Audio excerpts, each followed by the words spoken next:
মে মাসের 5-এ, সেই দিন কোনো গোলাগুলি বা সেরকম কোনো ঘটনাই ঘটেনি। অনেক আল্লাহর বান্দাদেরকে শহীদ করেছে। এত লোককে আমরা এই ছোট্ট জায়গা থেকে বের করে দিয়েছি শান্তিপূর্ণভাবে, কেউ কিন্তু আহত নিহত হয়।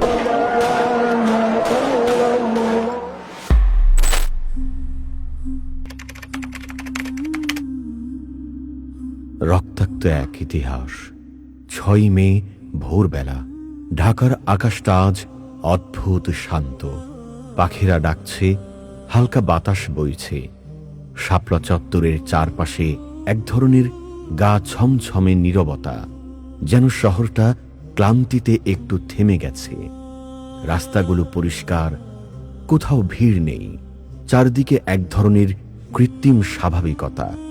এই দৃশ্যটা দেখে আজ কে বলবে মাত্র কয়েক ঘন্টা আগে এই প্রান্তরটা ছিল হাজারো মানুষের উপস্থিতিতে মুখর, উত্তেজনায় ভরা, স্লোগানে কাঁপানো এক রণক্ষেত্র। মনে হয় না গতকাল রাতে এখানে কিছু ঘটেছিল, কিন্তু ঘটেছিল এক রক্তাক্ত ইতিহাস।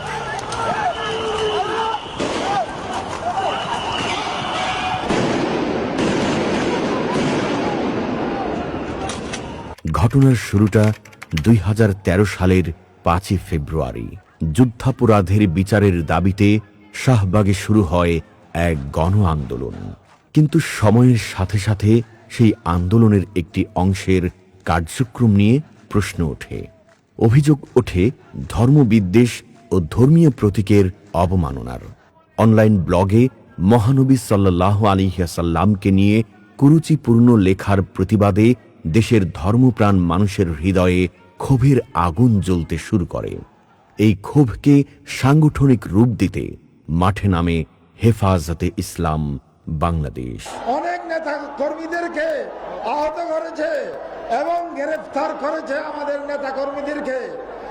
6 এপ্রিল 2013 প্রথম শক্তি জানান দেয় হেফাজতে ইসলাম লং মার্চ টু ঢাকা কর্মসূচির মাধ্যমে 13 দফা দাবি নিয়ে তারা শাপলা চত্বরে এক বিশাল জামায়াত করে। এটি ছিল কেবল সূচনা মাত্র। দাবি আদায়ে সরকার গড়িমসি করায় পরিস্থিতি ক্রমেই উত্তপ্ত হতে থাকে।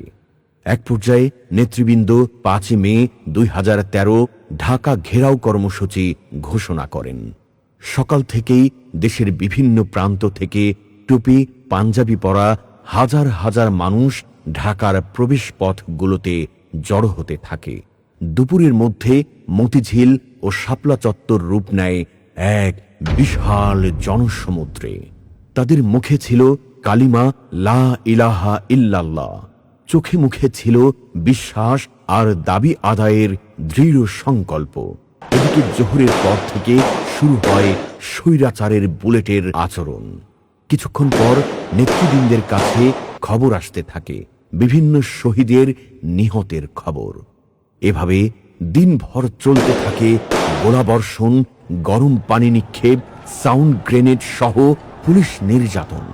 বিকেলের সূর্য অস্ত যাওয়ার সাথে সাথে শুরু হয় রাতের অন্ধকারে এই গণজামায়াতকে নিঃশেষ করার এক মহা পরিকল্পনা। সেনাবাহিনী থেকে নেতৃত্ব দেয় জিয়াউল আহসান, আর মহাপরিচালনাকারী হিসেবে ইতিহাসে যে স্বৈরাচারের নাম লিপিবদ্ধ সেটা হচ্ছে ফ্যাসিস্ট হাসিনা। এভাবে রাত বাড়তে থাকে।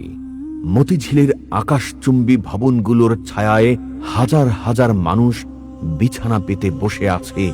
কেউ জিকির করছে, কেউ ক্লান্তিতে ঘুমিয়ে পড়েছে। কারো কল্পনাতেও ছিল না একটু পর কি হতে যাচ্ছে।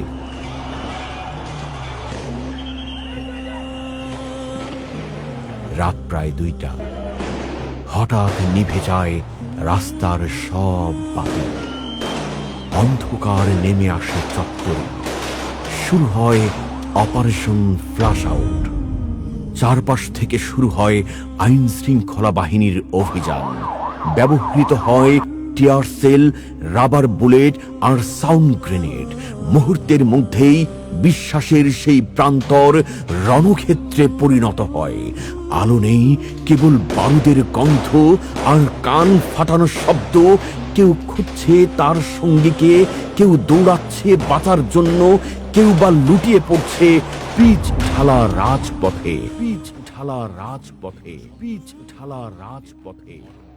সরকারি হিসাব মতে সেদিন দুপুর থেকে পরদিন 6 মে ভোর পর্যন্ত 80,000 টিয়ার শেল, 60,000 রাবার বুলেট, 15,000 শর্টগানের গুলি এবং 15,000 সাউন্ড গ্রেনেড ব্যবহার করা হয়েছে। এর বাইরে পিস্তল, রিভলভারের গুলি ব্যবহৃত হয়েছে 350 রাউন্ড। একই দিনে হাটহাজারী ও বাগেরহাটে হেফাজত কর্মীদের উপর পুলিশের ও আইন শৃঙ্খলা বাহিনীর ব্যবহৃত গোলা বারুদ সংখ্যা বেসরকারি হিসেবে 2 লাখে ছাড়িয়ে যায়।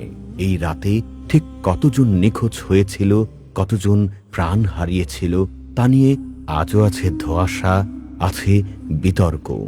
সরকারি ও বেসরকারি সূত্রের তথ্যের আকাশ পাতাল পার্থক্য এই অধ্যয়নকে ইতিহাসের অন্যতম বিতর্কিত পাতায় পরিণত করেছে।